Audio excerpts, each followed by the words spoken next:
There is a reason you feel lost, a reason you feel disconnected, restless, unfulfilled, even when nothing is wrong on the surface. There is a reason why the world feels loud, why your thoughts feel heavier, why your spirit feels tired. And this reason was predicted more than 100 years ago by the philosopher Friedrich Nietzsche. He warned us that a time would come when humanity would lose its depth, not through suffering or hardship, but through comfort. He said, "Man is something that shall be overcome." And he meant that if we do not grow, if we do not rise above the version of ourselves shaped by fear and conformity, we will collapse inward. And maybe that's exactly what's happening to us now. Nietzsche feared a future where people no longer had the strength to confront themselves. He imagined a world where truth would be replaced with entertainment, where depth would be replaced with convenience, where silence would become terrifying, and boredom would feel like death. Look around. We are here. We are living in the age he warned us about. Today, you can fill every quiet moment with noise. You can escape every uncomfortable thought with a swipe. You can drown your loneliness in infinite content. But no matter how much you consume, you still feel empty. You still feel something is missing, because the soul cannot be fed with distraction. It requires meaning. It requires purpose. It requires truth. And truth demands silence. It demands reflection. It demands courage. Everything the modern world encourages you to avoid. Nietzsche believed that without a higher purpose, without something to strive toward, we would lose ourselves. He called this the rise of the last human, a person who seeks nothing great, fears any discomfort, chases pleasure over meaning, and lives only for comfort and entertainment. Does that sound familiar? How many people today wake up without a reason for waking? How many work jobs they hate, for purposes they don't believe in, to buy things they don't need? How many measure their worth by numbers on a screen, likes, followers, view counts, instead of the quality of their character or the depth of their soul?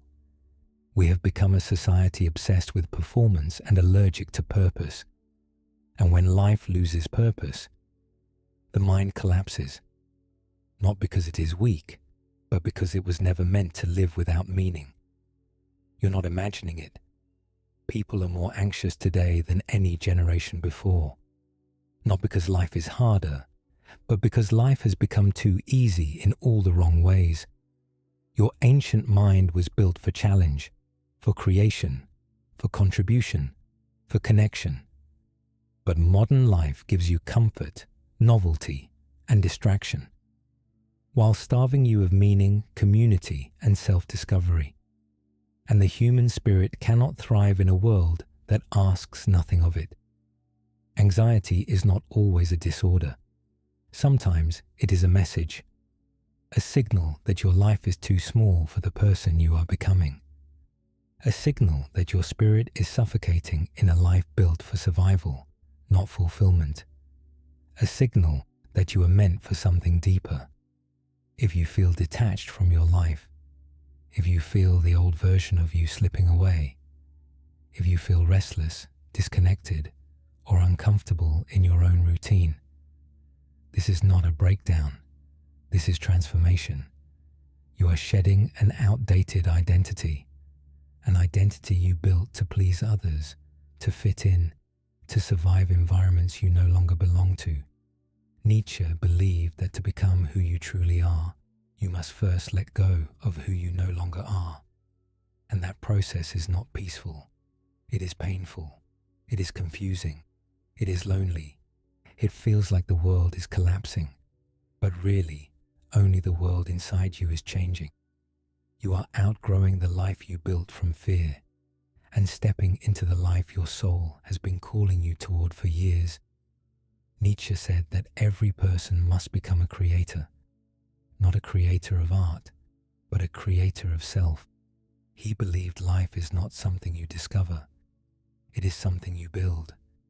And today, In a world that encourages imitation, comparison, and conformity, choosing to create yourself is an act of rebellion. You create yourself through challenge, by doing things that scare you and strengthen you. You create yourself through honesty, by confronting the parts of you that are wounded, afraid, or hidden. You create yourself through purpose, by choosing a direction instead of drifting through life waiting for something to happen. The life you want will not arrive by accident. It will be created through intentional evolution. And that begins the moment you stop running from who you could become. Nietzsche warned that a society without meaning would produce individuals who feel disconnected from reality. And today, life feels less real than ever. Your relationships happen through screens. Your emotions are managed with algorithms. Your attention is bought and sold. Your identity is shaped by comparison instead of character. But your soul still remembers something older, something deeper. It remembers authenticity, conversations that matter, purpose that feels real, quiet moments that heal. It remembers humanity, touch, presence, belonging, the feeling of being truly seen. You feel lost because the world around you has lost its depth. You feel disconnected because you are waking up in a society that has fallen asleep. And you feel restless because you were never meant to live a life without meaning. You are not losing yourself. You are rejecting a version of your life that no longer fits. You are not failing. You are awakening. The discomfort you feel is the first step of transformation. It is the voice of your soul saying, "This life is too small for you. Stand up, grow, change, become." Nietzsche believed that the greatest suffering is not hardship, but the suffering of remaining less than you know you can be. And your life will begin to change the moment you answer the call to grow beyond the limits that the world has placed around you. The moment you realize you were not born to be entertained. You were born to evolve. You were not born to be distracted. You were born to become. So if you feel lost, empty, anxious, restless, or disconnected, know this: you are not broken. You are awakening. This discomfort is your invitation, a quiet whisper that the person you have been is not the person you are meant to remain, and the life you are living is too small for the person you are becoming. Your evolution starts the moment you stop shrinking to fit the world around you and start expanding to meet the world within you.